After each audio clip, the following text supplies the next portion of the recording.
আমাদের যতটুকু শক্তি আছে শক্তি দিয়ে তাদের পাশে দাঁড়াচ্ছে। আমরা দেখি না এটা কে কোন ধর্মের মানুষ, এটা কোন মাযহাবের মানুষ, এটা কোন পথের মানুষ।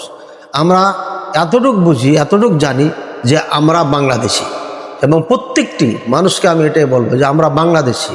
এই চিন্তা ভাবনা নিয়ে একে অপরে ভালোবাসা মহাব্বত নিয়ে এই দেশে আমরা বসবাস করব, এবং এই দুর্যোগে আমরা সকলেই ইনশাআল্লাহ তাদের পাশে দাঁড়াবো।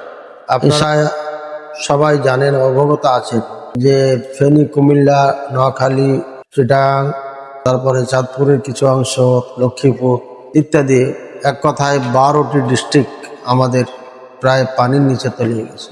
মানুষের যে অবস্থা দেখে আসলে আমাদের শান্তি পাচ্ছি না। মনটা সবসময় ছটফট করছে, কখন কিভাবে ভাই বোনদের পাশে দাঁড়াইতে পারে। মোবাইলের মাধ্যমে আমরা সার্বক্ষণিক যোগাযোগ রাখছি, যিনি ভাইদেরকে দিক নির্দেশনা দিচ্ছি, এবং যেখানে অনেক প্রবাসী ভাই নক করেছেন আমাকে, অনেকের ঠিকানা সব পোস্ট করে দিয়েছি, আর অনেককে সহজ অ্যাড্রেস যেগুলো সেগুলো দিয়ে দিয়েছি। আর আমরা ইনশাআল্লাহ আগামীকালকে অর্থাৎ রবিবার রওনা করব বলে আশা করছি ইনশাআল্লাহুল আজিজ। এই কঠিন ভয়াবহ অবস্থায় বাংলাদেশে এটা কে কোন দৃষ্টিতে দেখছেন আমি জানি না, তবে আমি এটাকে কল্যাণকর মনে করছি। এক নম্বর কারণ হচ্ছে যে বন্যার কারণে বাংলাদেশের মানুষের মধ্যে যে একটা দূরত্ব ছিল, এই দূরত্বটা একদম দূরভূত হয়ে মানুষের জন্য নিবেদিত প্রাণ হয়ে কাজ করছে। ছোট বড়, নারী পুরুষ, গরিব ধনী সবাই মিলে হাতে হাত রেখে, কাঁধে কাঁধ রেখে আপ্রাণ চেষ্টা করে জান প্রাণ দিয়ে, নিজের জান মাল দিয়ে আজকে পাশে দাঁড়িয়েছেন, ভাইদের পাশে দাঁড়িয়েছে।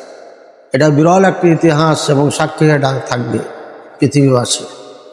পৃথিবীতে এমন কোনো দৃষ্টান্ত আমার মনে হয় কখনো হয়নি। দ্বিতীয় নম্বর, ভারত যে বাঁধ ছেড়েছে, তারা বলছে ওভারলোড হয়ে যাওয়ার কারণে আমরা বিপাকে পড়ে শেষ পর্যন্ত আমরা বাঁধ ছেড়ে দিয়েছি। তো সুতরাং বাঁধ ছেড়ে দিয়েছেন, পানিটা তো একবারই হঠাৎ করে তাদেরকে চাপ দেয়, পানিটা ধীরে ধীরেই তো তাদের ওখানে ওভারলোড হতে যাচ্ছে, হতে হতে হতে ওভারলোড হয়েছে। তারা বাঁধ ছাড়বে, তারা অবশ্যই বাংলাদেশ সরকারকে জানাইতে পারত যে আমরা বাঁধ রাখতে পারবো না, হয়তো 5-10 ঘন্টার মধ্যে ছেড়ে দিতে হবে। সুতরাং আপনারা সতর্ক হন। কমপক্ষে ওয়ার্নিংটা তারা দিতে পারত, কিন্তু তারা বুঝে সুঝেই কিছু না বলে পানিগুলোকে ওভারলোড করেছে, ওভারলোড করে একসাথে ছেড়ে দিয়েছে, যাতে বাংলাদেশের মানুষ পালানোর সুযোগটা না পায়। এটা পরিকল্পিতভাবে পানি যুদ্ধ, একে বলা হয় পানি যুদ্ধ। এটা পানি যুদ্ধ করেছে ভারত আমাদের সাথে।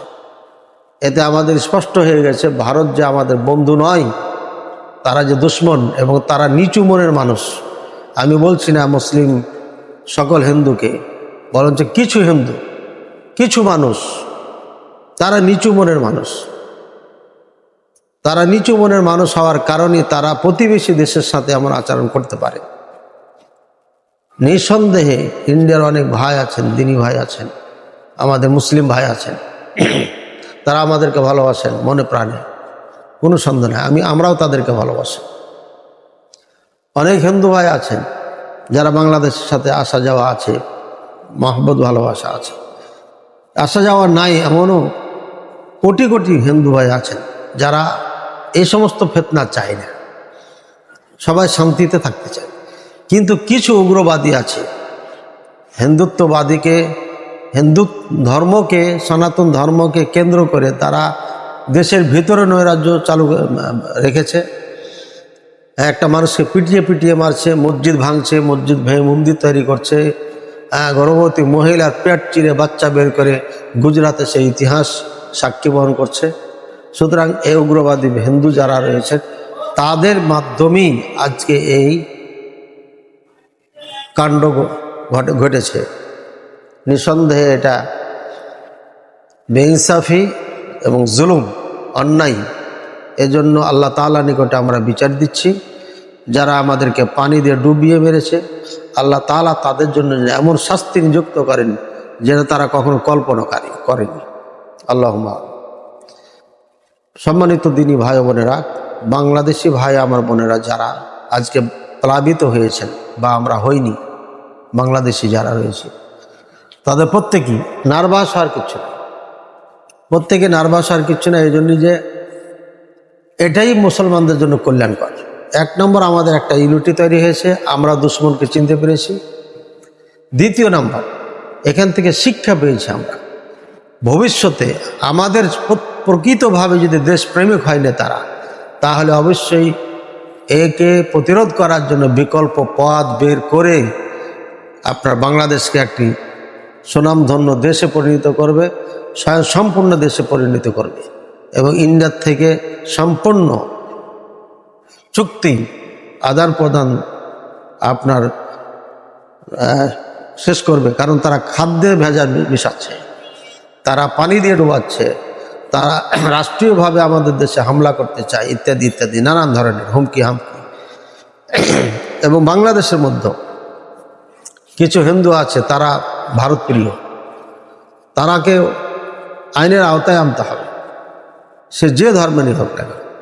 আজকে তাদের বোঝা উচিত যে আজকে বাংলাদেশে এই বন্যা প্লাবিত হওয়ার কারণে আজকে আমরা মুসলিম, আমরা আলেম ওলামারা খাসাতান ধর্ম বর্ণ নির্বিশেষে সবার জন্য আমরা আমাদের যতটুকু শক্তি আছে শক্তি দিয়ে তাদের পাশে দাঁড়াচ্ছে। আমরা দেখি না এটা কে কোন ধর্মের মানুষ, এটা কোন মাযহাবের মানুষ, এটা কোন পথের মানুষ। আমরা এতটুক বুঝি, এতটুক জানি যে আমরা বাংলাদেশি, এবং প্রত্যেকটি মানুষকে আমি এটাই বলবো যে আমরা বাংলাদেশি। এই চিন্তা ভাবনা নিয়ে একে অপরে ভালোবাসা মহাব্বত নিয়ে এই দেশে আমরা বসবাস করব এবং এই দুর্যোগে আমরা সকলেই ইনশাআল্লাহ তাদের পাশে দাঁড়াবো। ইনশাআল্লাহ আগামীকালকে আমরা রওনা করব। আপনারা আমাদের পাশে থাকবেন। আমাদের স্ক্রিনে যে নাম্বারগুলো থাকবে, বিকাশ নাম্বার, রকেট নাম্বার, নগদ নাম্বার, যে চারটি দেওয়া থাকবে এটি আমার কাছে থাকবে। আপনারা সরাসরি যোগাযোগ করবেন আমার সাথে ইনশাআল্লাহুল আজিজ। সাথে সাথে যেটা করণীয়, আমাদের আমরা বেশি বেশি আল্লাহর কাছে দোয়া করি। নূহ আলাইহিস সালামের সময় যখন প্লাবন আসলো, আল্লাহ তাআলার যেটা ইচ্ছা ছিল পূরণ হলো, শেষ হলো, কাফেরা যখন ধ্বংস হয়ে গেল, তখন আদেশ করা হলো কিলার আর জমিনকে বলা হলো এবলেগি মা আকি, তোমার পানি তুমি নিচে নিয়ে নাও। তারপরে আসমানকে বলা একলাই, তোমার পানিকে তুমি বন্ধ করে দাও, আসমান থেকে বৃষ্টি যেন না হয়। তো সুতরাং জমিনকে আদেশ করলেন আল্লাহ, পানি তোমার নিচে নিয়ে নাও, আর আসমানকে বললে তোমার পানি তুমি বন্ধ রেখে দাও। নিঃসন্দেহে শুধু ভারতের দোষ দিলেই হবে না, আমাদের পাপ, আমাদের অন্যায়, আমাদের নতুন স্বাধীনতা করার পরে আমরা কিছুটা অন্যায়ও করেছি। কি অন্যায় করেছি? সব থেকে বড় অন্যায় করেছি, আমরা মূর্তি ভেঙে আবার আমাদের শহীদ ভাইদের যারা মারা গেছেন তাদের জন্য আমরা ওয়ালে, পুরা ঢাকা ওয়ালে, গোটা দেশে বলা যায় ওয়ালে ওয়ালে তাদের মূর্তি ছাপাইছি। আবার আমরা পাথরের সিমেন্টের মূর্তি ভেঙে রঙের মূর্তি বানিয়ে বানিয়ে বানিয়ে গোটা দেশকে রঙিন করেছি। এটা নিঃসন্দেহে একটা অন্যায় কাজ করেছি, আল্লাহ তাআলা এটা পছন্দ করেন না। দ্বিতীয় নম্বর, ছেলে মেয়ে একাকার হয়েছি, আমরা আনন্দ করেছি, গান বাজনা করেছি রাত জেগে জেগে, এগুলো আল্লাহ পছন্দ করেন না। আমার মনে হয় এই কারণেই আল্লাহ তাআলা আমাদেরকে পরীক্ষামূলক এই বিপদ দিয়েছেন। না হলে আসমান থেকে পানি হবে কেন? আসমান থেকে পানি হচ্ছে, নিচ থেকে পানি যাচ্ছে, এর মানে আল্লাহ তাআলার পক্ষ থেকে এটা পরীক্ষা। এই জন্য আমরা সবাই তওবা করি, আল্লাহর কাছে ক্ষমা চাই এবং আমরা আল্লাহর কাছে বেশি বেশি দোয়া করি, আল্লাহ তোমার পানি তুমি কিভাবে নিবে, দ্রুত আমাদের থেকে সরাও। সুসংবাদ হচ্ছে, এই পানি সরে যাওয়ার পরে আমাদের যে ফসলগুলো নষ্ট হয়েছে, গাছপালা নষ্ট হয়েছে, আপনারা দেখবেন ইনশাআল্লাহ এই জমিনে এমন ফসল হবে যে আপনার 2 বছরের ফসল পূর্ণ করে দেবেন আল্লাহ তাআলা, যদি আমরা মুত্তাকি হই, আমরা যদি পরহেজগারিতা অর্জন করতে পারি ইনশাআল্লাহ। যেমন ঈসা আলাইহিস সালামের জামানায় এমন ফসল আল্লাহ 7 বছর দিয়েছেন যে 7 বছর তারা আপনার নেশা বসে বসে খেতে পেরেছে। সুতরাং আল্লাহর কাছে আমরা চাই, আল্লাহর দিকে রুজু হই, ইনশাআল্লাহ এমন ফসল আল্লাহ দিবেন যে ফসল দিয়ে আমাদের এইগুলো যে আমাদের কমতি হয়েছে, আমাদের যে ক্ষতি হয়েছে, ক্ষয়ক্ষতি পূরণ করে দেবেন ইনশাআল্লাহ। এই জন্য আমরা নার্ভাস না হই। আর প্রত্যেকে একে অপরে ভালোবাসা মহব্বত দিয়ে আমরা এই দেশকে তৈরি করি। সব থেকে আনন্দ লেগেছে আমাকে, ছোট বড়, নারী পুরুষ, গরিব ধনী সবাই মিলে এই যে বন্যায় প্লাবিত ভাই বোনদের পাশে দাঁড়ানোর জন্য সবাই চেষ্টা করে যাচ্ছেন। এটাই তো ইসলাম, এটাই তো রাসূলুল্লাহ সাল্লাল্লাহু আলাইহি ওয়াসাল্লামের যুগে সাহাবায়ে কেরামের জীবন ছিল। সবাই সৈনিক, সবাই কর্মী, সবাই নেতা, নেতৃত্বে একজন নেতার নেতৃত্বে গোটা দেশ কাজ করেছে। যুদ্ধের সময় এসেছে, নারী পুরুষ সবাই ঝাঁপিয়ে পড়েছে, যে যেভাবে সহযোগিতা করতে পেরেছে করেছে। যখন যেটা দরকার হয়েছে তখন সবাই মিলে করেছে, দেশ রক্ষা সবাই মিলে করেছে। এর জন্য সামনে নতুন প্রজন্মকে, সরকারকে এমন পদক্ষেপ নিতে হবে যে আমরা সব একটা পরিবার, এবং এভাবে সবকে তৈরি করতে হবে, প্রত্যেকটি সন্তানকে তৈরি করতে হবে দেশ রক্ষার জন্য এবং আমাদের দেশের মানুষকে রক্ষার জন্য। আমাদের ঐক্যবদ্ধ হয়ে ভ্রাতৃত্ব বন্ধনে আবদ্ধ হয়ে কাজ করতে হবে। আল্লাহ তাআলা সবাইকে কবুল করুন এবং তৌফিক দান করুন। আজকে আলোচনা এখান থেকে শেষ করছি। আবারও বলছি আপনাদের, এই দুঃখী আজকে যারা নিঃস্ব, একদম নিঃস্ব, যারা কোটি কোটি টাকার মালিক ছিল, বাড়ি গাড়ি কোনো কিছু তাদের অভাব ছিল না, এবং দক্ষিণবঙ্গের মানুষ সব থেকে বেশি তারা দান খেরাত করে, তাদের আয় ইনকামও আছে, তারা দান খেরাতও ভালো করে। সুতরাং তারা আজকে প্লাবিত হয়েছে, তাদের এই দুঃখে কষ্টে আমাদেরকে দাঁড়াতে হবে সার্বিকভাবে, এবং সব থেকে বড় কাজ আল্লাহর কাছে বেশি বেশি দোয়া করা। তারপরে আমাদের যা যার সামর্থ্য আছে, ক্ষমতা আছে, সে অনুযায়ী তাদের পাশে দাঁড়াতে হবে। ইনশাআল্লাহ আমরা পদক্ষেপ নিয়েছি, ত্রাণ দেব। এরপরে আমাদের যত আপনাদের পক্ষ থেকে আমাদের কাছে অ্যামাউন্ট আসবে, তাদের ঘর নির্মাণ যে কোনো কাজে তাদের জন্য আমরা ইনশাআল্লাহ এটা উৎসর্গ করব।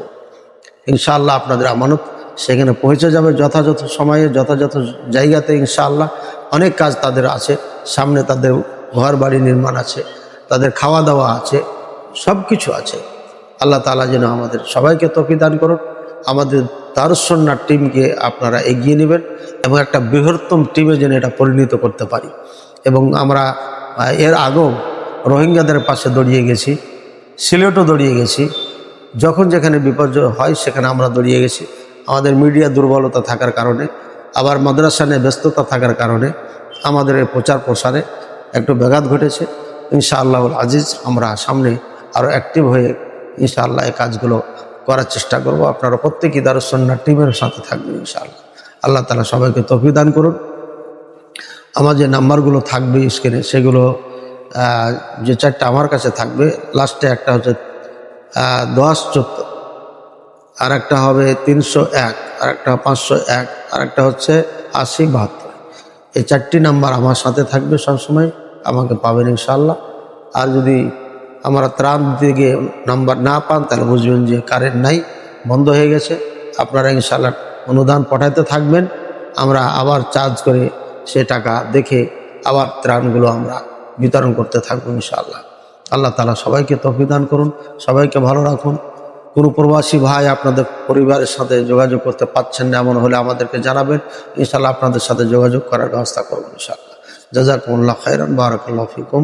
আসসালামু আলাইকুম ওয়া রাহমাতুল্লাহি ওয়া বারাকাতুহু।